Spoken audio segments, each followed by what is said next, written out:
the hands of a group of 9 French noblemen. These noblemen became known as the Knights Templar. The word cabal, meaning a group who conspire together, comes from the word Kabbalah. One such cabal, who were to later inspire a whole armada of black magic cults and Freemasonry, were the so-called Knights Templar.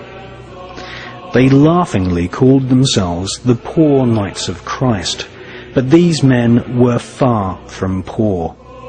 They deliberately styled themselves as monks so that they could go about their Luciferian Kabbalistic studies and conduct business without being taxed nor arouse suspicion from the Vatican.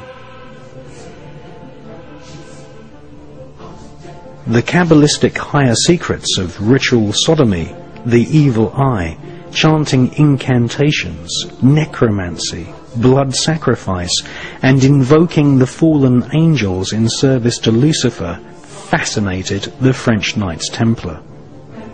They realized that the Kabbalah originated in Palestine, and once they had realized that the Kabbalah was the key to untold spiritual magical power, they cunningly planned a bloody crusade to Palestine in order to search for more Kabbalistic and magical artifacts.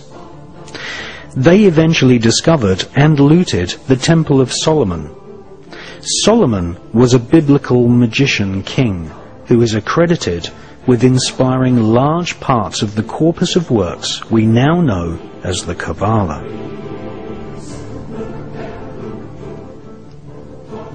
The Knights Templar arrived in Palestine with one main goal: to stop the Muslims from gaining any knowledge about the Kabbalah. Knights Templar, once they had discovered the magical teachings of the Kabbalah, were dedicated utterly to destroying its origins so that they might hold its secrets exclusively. After 200 years of Kabbalistic magic and bloodthirsty crusades, wantonly murdering children, women, and engaging in ritualized sodomy, the French Knights Templar were rounded up, tortured, and executed. Many confessions told of the Knights Templar monks ritually sodomizing each other, invoking evil spirits, and implanting these spirits into animals such as cats. Various black magic artifacts were confiscated from castles owned by the Knights Templar, including silver caskets containing desiccated heads and skulls. The Knights Templar referred to these heads as Baphomets. They were placed at the center of a round table. Templars would then conduct a séance, invoking the spirit of Lucifer to speak through the head. The most damning information exposed them as anti-Christs.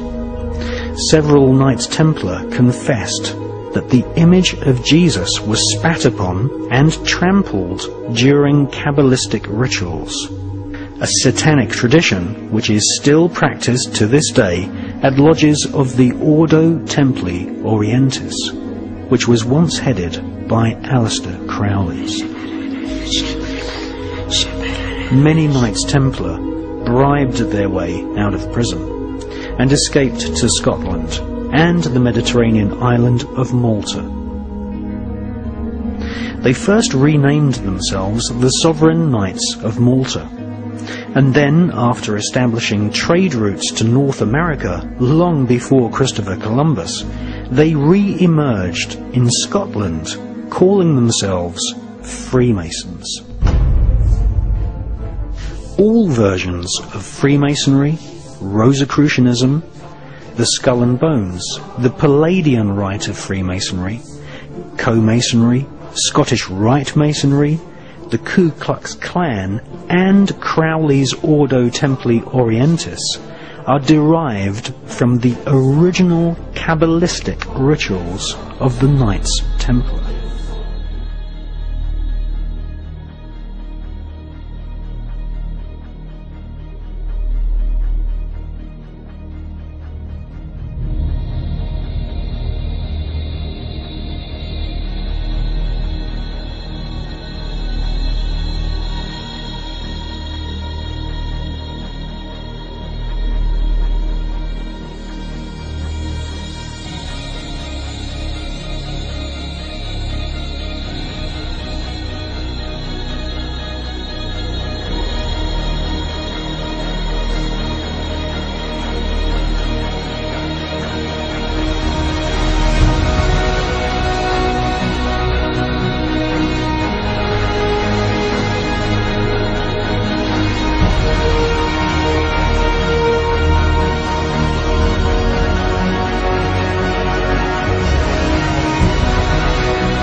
The Illuminati is a global network of witch covens, black magicians, and Freemasons.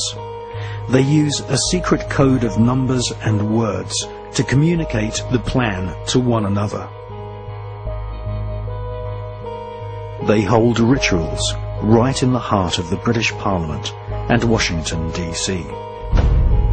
The Illuminati have designed the United States as the headquarters for their barbarous plan to bring about the apocalyptic prophecies of the Antichrist. I don't have a lot to respond except the fact that I am past master of my lodge and a Freemason. I'm very proud of the fact, and I think it's interesting to listen to a debate that says that points toward Freemasonry as an occult when 36 of the 50 signers of the Declaration of Independence, all of the generals in Washington's army, and everyone who participated in the Revolutionary War were basically Freemasons. And if you look at how the foundation of the country was put together, it's on Masonic principles. I think it's certainly an interesting debate that's probably not appropriate in this public forum, but I would certainly encourage people that have a different viewpoint to study the Freemasonry organization a little closer.